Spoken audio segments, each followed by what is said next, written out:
서진아, 네 남편 생일인데 생일상 차려야지. 내가 케이크 사가지고 갈 테니까 맛있는 것 좀 차려봐라. 어머님, 어머니 아들 생일상을 제가 왜 차려요? 태훈 씨가 제 자식도 아니고 어머님 아들이잖아요. 왜 그걸 저한테 차리라고 하세요? 결혼한 아들 생일상 좀 차리라 했더니 돌아온 대답이 기가 막히죠? 이야기 시작 전에 구독, 좋아요, 알람 설정 부탁드려요. 안녕하세요. 올해로 62이 된 박정혜라고 합니다. 저는 평생을 가족들 뒷바라지하며 살아온 아주 평범한 어머니입니다.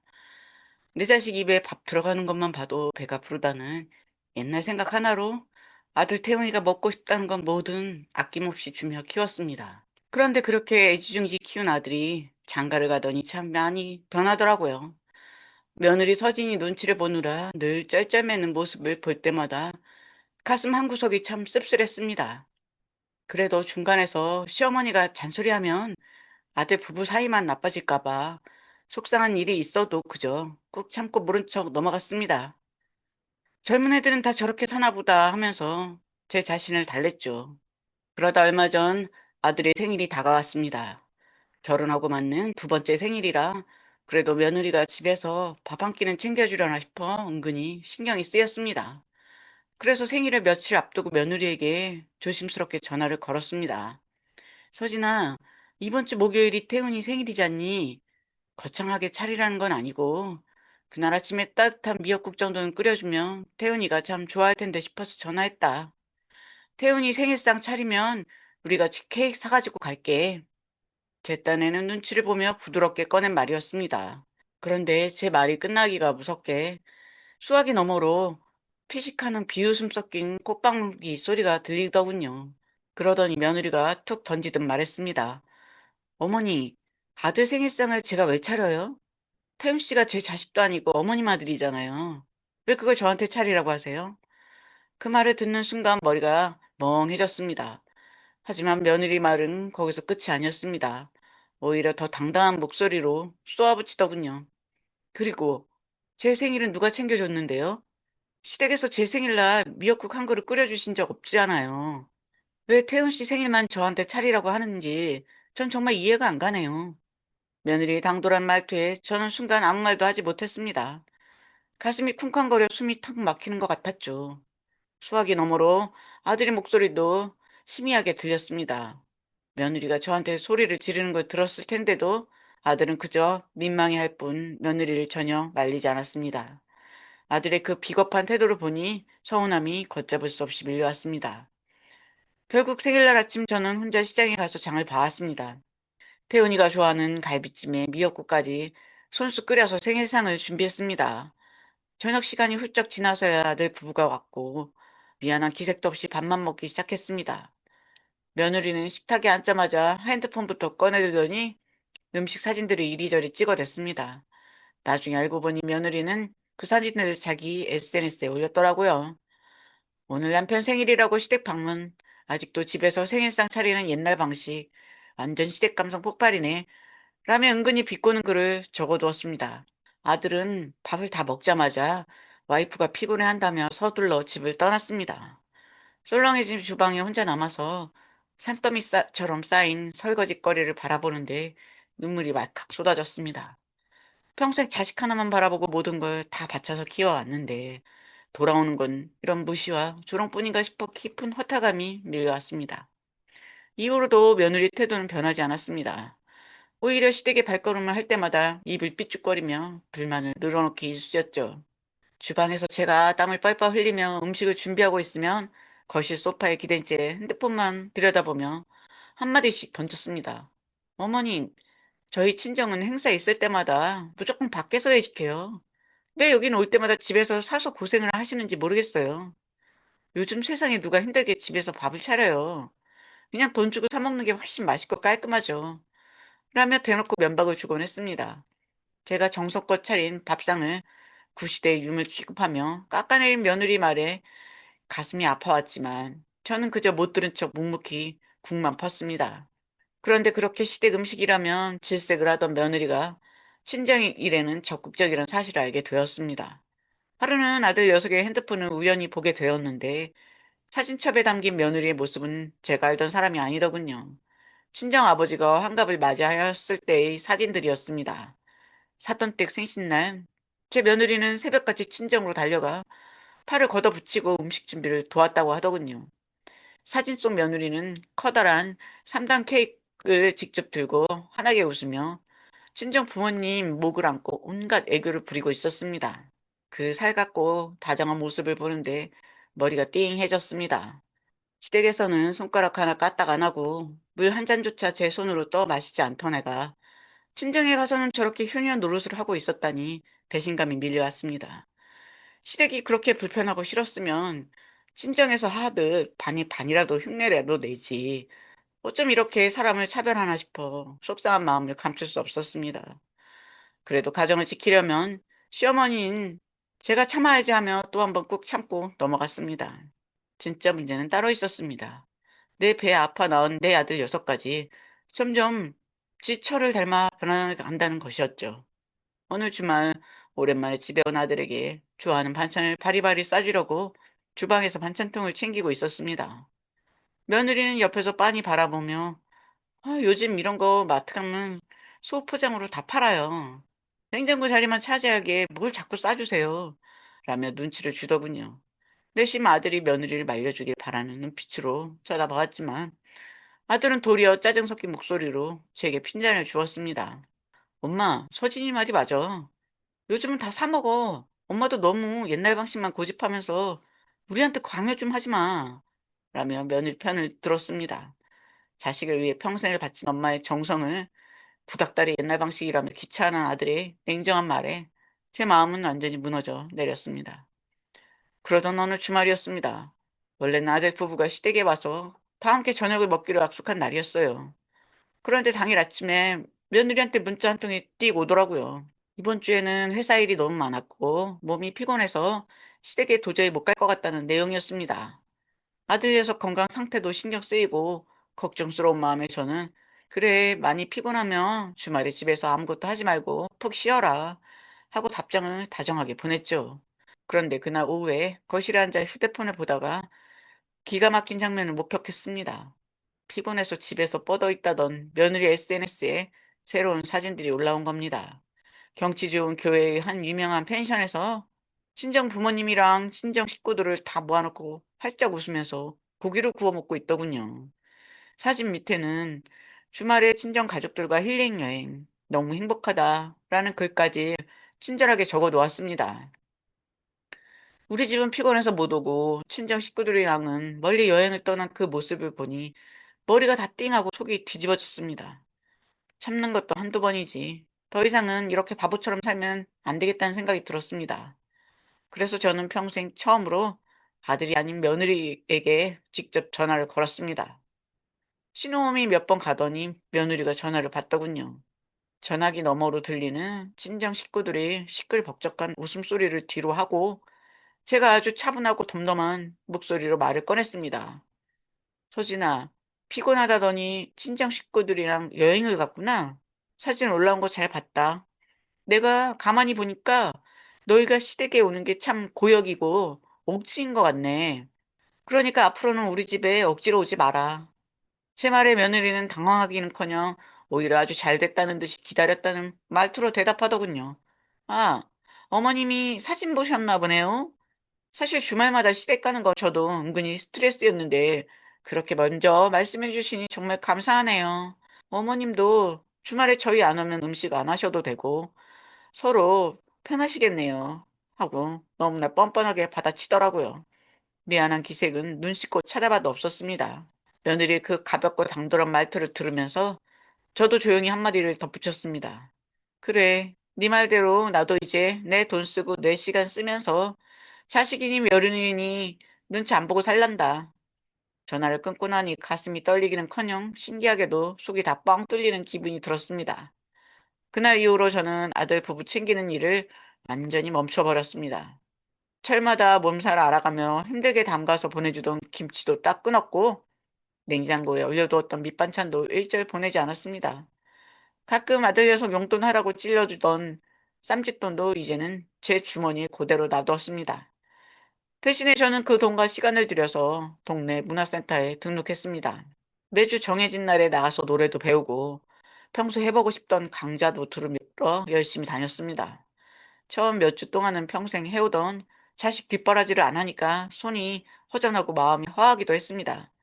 하지만 시간이 지날수록 제 인생을 사는 것 같아서 얼굴에 웃음꽃이 피고 하루하루가 즐거워지기 시작했습니다.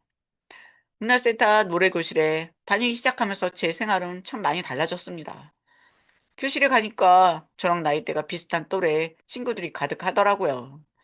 다들 살아온 세월이 비슷해서 그런지 수업이 끝나고 커피 한 잔 마시며 이야기를 나누다 보면 시간 가는 줄을 몰랐습니다. 그런데 참 신기하게도 사람 사는 게 다들 어쩌면 그렇게 똑같은지 모르겠어요. 모여서 자식 키운 이야기를 나누다 보니 저마다 가슴속에 서운한 사연 하나씩은 품고 살고 있었습니다. 한 친구가 "아이고 말도 마라. 아들 자식 다 소용없어. 품 안의 자식이지. 장가 보내면 끝이야. 자식만 바라보고 살다가는 화병만 나고 몸에 병 생긴다니까. 이제라도 우리 몸은 우리가 챙겨야 해." 라고 말하는데 그 말이 제 가슴에 콕 박혔습니다. 평생 나만 혼자 유난스럽게 서운해하고 사나 싶었는데 다들 비슷한 일을 겪으며 살고 있다는 사실에 처음으로 마음이 놓이고 위로를 받는 느낌이 들었습니다. 저는 정말 제 자신을 위해서 살기로 마음먹었습니다. 노래교실에서 소리 높여 노래를 부르다 보면 일주일 동안 쌓였던 스트레스가 싹 날아가는 것 같았죠. 마음 맞는 친구들과 주말에 경치 좋은 곳으로 훌쩍 여행도 다니기 시작했습니다. 예전 같으면 시장에 가도 우리 아들이 좋아하는 거, 우리 남편이 좋아하는 것만 골라서 장을 봤을 텐데, 이제는 시장 떡볶이든 매운 닭발이든 오직 내가 먹고 싶은 것만 사서 맛있게 먹었습니다. 집안 분위기도 덩달아 밝아졌어요. 맨날 자식 걱정에 한숨만 푹푹 쉬던 마누라가 밖에서 웃고 들어오니 남편도 그런 제 모습을 보면서 흐뭇해 하더군요. "당신 요즘 보기 참 좋다. 진짜 이렇게 좀 살지 그랬어?" 하면서 남편도 집에서 웃는 날이 훨씬 많아졌습니다. 나와 남편의 인생이 비로소 제 자리를 찾은 기분이었어요. 그런데 우리가 이렇게 행복해지니까 오히려 아들 부부 쪽에서 슬슬 곡소리가 나기 시작했습니다. 예전에는 시댁에 발걸음만 하면 김치며 밑반찬이며 양손 무겁게 바리바리 싸들고 갔고, 집안에 급한 일이 생기면 제가 발벗고 나서서 도와줬으니 자기들은 손해볼 게 없었죠. 하지만 제가 일절 도움을 끊어버리니 당장 자기들 생활이 불편해진 겁니다. 매번 반찬을 사 먹거나 직접 해 먹으려니 돈은 돈대로 들고 몸은 피곤했겠지요. 하루는 며느리가 참다 못했는지 퉁명스러운 목소리로 전화를 걸어왔습니다. 은근히 짜증이 섞인 말투로 저를 타박하듯 말하더군요. "어머님, 요즘 도통 집에 계시질 않네요. 전화를 드려도 맨날 밖에 계시다고 하고 요즘 너무 바쁘신 거 아니에요? 저희 필요한 것도 좀 있고 한데 어머니가 저희한테 신경을 너무 안 쓰시는 것 같아요." 예전 같았으면 며느리가 조금만 서운한 기색을 보여도 혹시나 아들 부부 사이가 틀어질까 봐 "미안하다. 내가 정신이 없었네." 하고 쩔쩔맸을 겁니다. 하지만 이제는 그럴 필요가 전혀 없다는 걸 깨달았습니다. 저는 수화기를 붙잡고 소리내어 허허 웃으며 아주 당당하고 유쾌하게 받아쳤습니다. "엉 서진아, 나 요즘 노래도 배우고 여행도 다니느라 하루가 모자라게 바쁘단다. 나도 이제 62인데 언제까지 자식들 뒤치다꺼리만 하고 살 순 없잖니. 나도 이제 내 인생 좀 즐기면서 살아보려고 그런다. 너희도 너희 인생 알아서 잘 살고 있지?" 제 당당한 대답에 며느리는 당황했는지 한동안 아무 말도 못하고 숨을 들이켜더군요. 며느리 꽉 막힌 침묵을 느끼며 저는 속으로 아주 통쾌한 대리만족을 느꼈습니다. 그렇게 시간이 흘러서 또다시 아들 녀석의 생일날이 돌아왔어요. 작년까지만 해도 제가 새벽부터 장을 보고 주방에서 땀을 흘렸겠지만 올해는 정말 손가락 하나 안 움직이고 제 일상만 보냈죠. 나중에 아들한테 들어보니까 며느리는 그날도 손톱 까딱 안 하고 아무 준비도 안 했다더라고요. 당연히 시어머니인 제가 작년처럼 바리바리 음식을 해오거나 아니면 밖에서 비싼 밥이라도 사줄 줄 알았던 모양이에요. 그런데 저녁 시간이 다 되도록 집안에 미역국 냄새 한 번 안 나니까 아들 녀석도 슬슬 서운한 기색을 보이며 집안 분위기가 아주 썰렁해진 거죠. 게다가 평소 같으면 아침 일찍부터 전화해서 태우나 생일 축하한다고 난리를 쳤을 시댁에서 온종일 문자 한 통 없으니까 자기들도 당황했나 봐요. 며느리는 은근히 제 전화를 기다리다가 결국 저녁 8시가 넘어서야 참지 못하고 저한테 먼저 전화를 걸어왔죠. 전화기를 받자마자 며느리 뾰족하고 화가 잔뜩 난 목소리가 귀에 꽂히더라고요. 어머니, 오늘 태훈 씨 생일인 거 아시죠? 그런데 어떻게 연락 한 통 없으세요? 아무리 바쁘셔도 하나밖에 없는 아들 생일인데 너무 무심한 거 아니에요? 하고 오히려 저한테 적반하장으로 따지더군요. 옛날 같으면 미안해서 어쩔 줄 몰라 했겠지만 저는 아주 담담하고 차분한 목소리로 대답해 줬어요. 연락은 무슨 연락이니? 네가 작년에 그랬잖니. 아들 생일상을 왜 며느리가 차리냐고. 요즘 누가 촌스럽게 집에서 생일상 차리냐고 말이야. 그래서 난 네 말대로 촌스러운 시어머니 안 하려고 신경 껐다. 이제 네 남편 생일은 네가 알아서 챙겨야지. 왜 나한테 전화를 하니?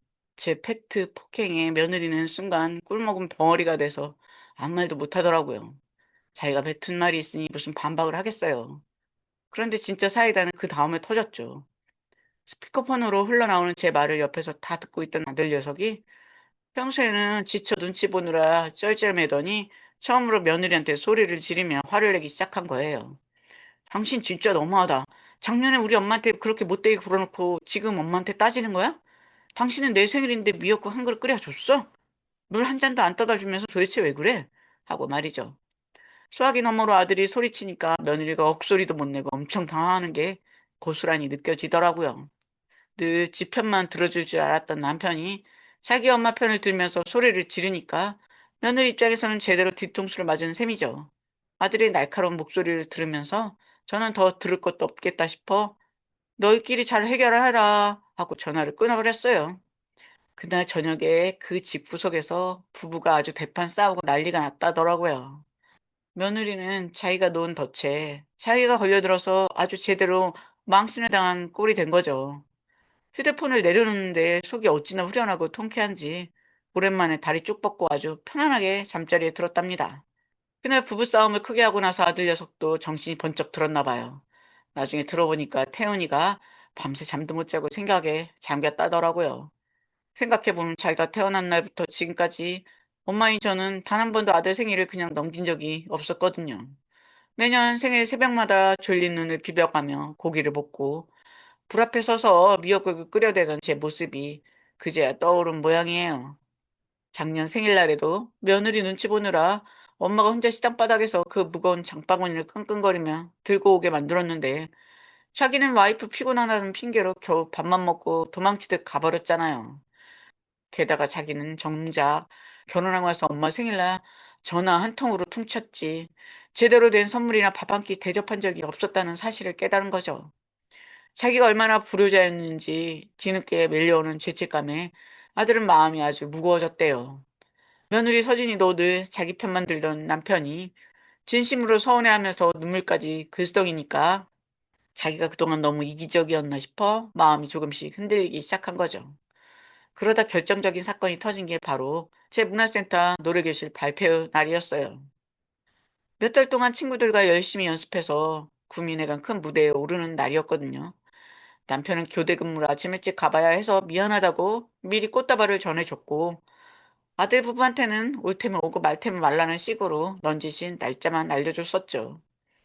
발표회 당일 드디어 제 차례가 돼서 화사한 드레스를 입고 무대 위에 올라섰는데 수많은 관객들 사이로 아들과 며느리가 뒤늦게 들어와 맨 뒷자리에 앉는 게 보였습니다. 그런데 무대 앞쪽에 마련된 가족석을 보니까 제 자리만 아주 텅 비어 있었어요. 다른 동네 친구들은 자식들이 며느리의 손주들까지 데려와서 플래카드를 흔들고 난리가 났는데 말이죠. 특히 제 옆에 있던 친구는 남편이 친구들까지 우르르 데려와서 커다란 장미 꽃다발을 안겨주며 큰소리로 응원을 해주더라고요. 맨 뒷자리에서 그 모습을 가만히 지켜보던 며느리가 아주 큰 충격을 받은 모양이에요. 시어머니는 맨날 집구석에서 반찬이나 만들고 자식들 눈치나 보는 노인네인 줄 알았는데 밖에 나온 이렇게 당당하게 자기 인생을 즐기는 사람이고 또 다른 집들은 저렇게 온 가족이 와서 축하해 주는데 자기들은 그동안 시어머니를 얼마나 외롭게 방치했는지 눈으로 똑똑히 본 거죠. 무대가 다 끝나고 내려왔는데도 저는 아들 부부한테 서운한 내색을 일절 안 했습니다. 오히려 밝게 웃으면서 바쁜데 뭘 여기까지 왔냐? 어서 가봐라. 하고 쿨하게 발길을 돌렸죠. 매달리고 서운해할 줄 알았던 시어머니가 아무렇지도 않게 웃으며 돌아서니까 그 모습이 며느리 가슴에 오히려 더 미안하고 짠하게 다가갔나 봐요. 자기가 했던 못된 말들이 떠올라 며느리 안색이 아주 하얗게 질려 있더라고요. 발표회가 있고 나서 며칠 뒤였어요. 평일 저녁에 남편이랑 거실에서 TV를 보고 있는데 갑자기 현관 도어락 누르는 소리가 나더니 아들 부부가 예고도 없이 문을 열고 들어오더라고요. 원래는 연락도 없이 찾아온 애들이 아닌데 무슨 일인가 싶어서 쳐다봤죠. 그런데 문을 열고 들어오는 두 사람 손을 보니까 이번에는 양손 가득 커다란 장바구니를 묵직하게 들고 있는 거예요. 마트에서 직접 장을 봐왔는지 고기며 채소며 아주 가득 담겨 있더라고요. 신발을 벗자마자 며느리가 주방으로 쓱 걸어가더니 싱크대 옆에 걸려있던 제 앞치마를 조심스럽게 꺼내서 허리에 두르더군요. 그러면서 저를 향해 기어 들어가는 목소리로 말했습니다. 어머니, 오늘 저녁은 제가 직접 차려드릴게요. 소파에 편하게 앉아 계세요. 이번엔 진짜 제가 한번 해볼게요. 평소 같으면 물 한 잔도 안 떠마시고 소파에 붙어있던 애가 앞치마까지 메고 저러니까 저는 아주 의아하고 낯선 눈빛으로 며느리를 가만히 바라볼 뿐이었죠. 제 시선을 느꼈는지 며느리는 채소를 다듬다 말고 갑자기 어깨를 들썩이며 울먹이기 시작하더라고요.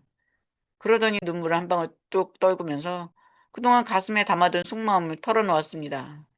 어머님, 제가 그동안 정말 너무 못됐었어요. 시댁에서 반찬이며 김치며 주시는 건 당연하게 다 받아 먹으면서 제가 시댁에 와서 밥 한 끼 차리는 걸 엄청 손해보는 일이라고만 생각했어요. 시댁 이름은 무조건 촌스럽고 구시대적이라고 생각해서 어머님 마음을 그렇게 아프게 해드렸는데 정작 어머님은 그동안 저희한테 퍼주기만 하셨지 단 한 번도 생색 내신 적이 없더라고요. 제 자신이 너무 부끄럽고 죄송해요. 하며 펑펑 울음을 터뜨렸습니다. 옆에 서 있던 아들 녀석도 고개를 푹 숙인 채 눈시울이 붉어져서는 제 손을 꼭 잡더군요. 엄마, 내가 진짜 못난 놈이었어. 엄마가 나한테 해준 정성은 생각도 못하고 마누라 눈치 보느라 엄마 마음 무너지는 것도 모른 척했어. 진짜 미안해, 엄마. 하고 고개를 들지 못했습니다. 그렇게 아들과 며느리가 눈물로 진심 어린 사과를 하니까 제 가슴속에 뭉쳐있던 서운함이 사르르 녹아내리는 기분이 들더라고요. 그날 며느리는 주방에서 잔뜩 긴장한 채 서툰 솜씨로 국을 끓이기 시작했습니다. 칼질도 서투르고 간도 잘 못 맞춰서 우왕좌왕하더니 결국 불 조절을 잘못해서 미역국 냄새가 아니라 국을 살짝 태운 탄내가 온 집안에 진동을 하더군요. 며느리는 당황해서 어쩔 줄 몰라 하며 저를 쳐다봤는데 저는 그 모습이 참 귀엽기도 하고 기특해서 소리내어 허 웃어버렸죠. 서진아, 걱정 마라. 처음 음식을 해볼 때는 다 태워 먹기도 하고 그러는 거란다. 다시 하면 되지. 하고 다정하게 등을 토닥여 줬습니다. 제가 웃으며 받아주니까 늘 경직되어 있던 집안 분위기가 처음으로 아주 편안하고 부드럽게 풀렸습니다. 며느리는 제 따뜻한 말 한마디에 감동을 받았는지 코가 빨개지도록 눈물을 펑펑 쏟아내며 참회의 눈물을 한참 동안 흘렸답니다.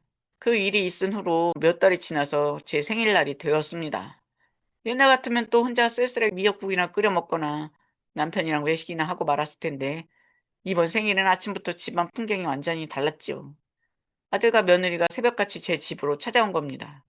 며느리는 집에 들어오자마자 겉옷도 제대로 안 벗고 주방으로 직행하더니 미리 준비해온 소고기를 달달 볶으면서 미역국을 끓이기 시작하더라고요. 옆에서 아들 녀석은 계란물을 붙이고 전 부칠 준비를 도우며 부엌에서 둘이 아주 뽁짝뽁짝 난리를 피웠습니다. 프라이팬에 전이 노릇노릇하게 익어가고 고소한 기름 냄새가 온 집안에 가득 퍼지는데 참 오랜만에 사람 사는 집 같은 훈훈한 온기가 느껴졌지요. 물론 며느리의 요림 솜씨는 아직 갈 길이 멀고 서툴렀습니다. 전 모양은 이리저리 삐뚤빼뚤했고 고기를 너무 볶았는지 국물 색도 조금 탁하더라고요. 하지만 거실에 앉아 주방에서 땀을 뻘뻘 흘리며 요리를 하는 며느리의 뒷모습을 가만히 바라보는데 그 모습에 담긴 진심이 눈에 고스란히 보여서 가슴이 뭉클해졌습니다. 이윽고 식탁 위로 며느리가 정성껏 차린 생일상이 완성되어 올라왔지요. 며느리가 차린 밥상을 조용히 바라보는데 저도 모르게 목이 메이고 눈시울이 붉어졌습니다. 평생 남을 위해서 상만 차려봤지 다 큰 자식 부부에게 이런 진심 어린 생일상을 받아보니 정말 꿈만 같았습니다. 제가 말없이 숟가락을 들자 며느리가 제 눈치를 살금살금 보더니 아주 작은 목소리로 고개를 숙이며 말했습니다. 어머님, 지난번 태은 씨 생일날 제가 정말 말 너무 못되게 해서 마음 아프게 해드렸던 거 두고두고 후회했어요. 그때는 제가 너무 철이었고 이기적이었어요. 늦었지만 정말 죄송해요. 이제부터라도 제가 더 잘할게요. 국 맛은 어떠신지 모르겠어요. 하며 수줍게 웃더라고요. 그 조심스러운 고백에 저는 가만히 숟가락을 내려놓고 식탁 위에 놓인 며느리의 곱고 따뜻한 손을 지그시 잡아주었습니다. 무슨 긴 말이 필요하겠어요. 눈으로 다 미안하다고 하고 있고 이렇게 밥상으로 진심을 보여주는데 말입니다. 서진아, 미역국이 아주 깊고 맛나구나. 고맙다. 정말 맛있게 잘 먹으마. 하고 화답을 해줬지요. 그날 우리는 식탁에 둘러앉아 그 어느 때보다 환하게 웃으며 도란도란 이야기를 나눴습니다. 며느리가 끓여준 미역국을 한 술 크게 떠먹는데 그동안 쌓였던 해묵은 감정들이 눈 녹듯 싹 씻겨 내려가는 기분이었죠. 여러분, 오늘 이야기 어떻게 들으셨나요? 사람 마음이란 게 억지로 바꾸려고 하면 절대 바뀌지 않더라고요. 하지만 우리가 우리 인생을 당당하게 살아가고 묵묵히 우리 자리를 지키다 보니 누군가의 진심은 결국 전해지게 마련이네요. 끝으로 구독과 좋아요 알람 설정 부탁드리고요. 여러분의 솔직한 생각과 지혜로운 의견을 댓글로 자유롭게 남겨주세요. 끝까지 시청해주셔서 감사합니다. 행복한 하루 되세요.